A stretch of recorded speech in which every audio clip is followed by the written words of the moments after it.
situasi yang sangat memprihatinkan, menyedihkan, memilukan, dan menyakitkan untuk kita semua pecinta sepak bola.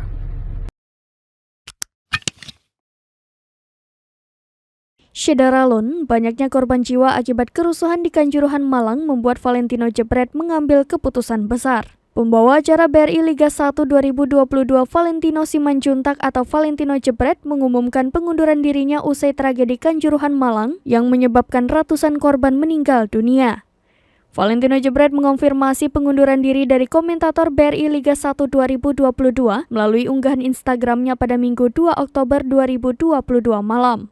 Ia merasa kehilangan semangat untuk memandu jalannya pertandingan lantaran insiden yang merenggut banyak korban di Kanjuruhan Malang.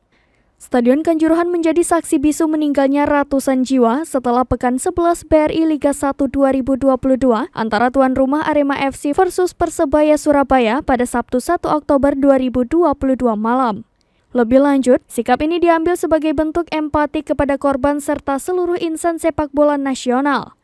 Ia berpendapat, sepak bola semestinya menjadi wadah pemersatu semua orang, meskipun ada rivalitas yang menyelimuti para supporter. Tak lupa dirinya menyampaikan terima kasih kepada seluruh pihak yang telah mempercayakannya sebagai pembawa acara sepak bola dan menjadi komentator Liga 1 2022-2023. Yuk teman-teman, di masa seperti ini kita harus bersatu, latar belakang kita apapun, kita ikut prihatin, ikut bersedih, ikut berduka untuk kejadian saat ini.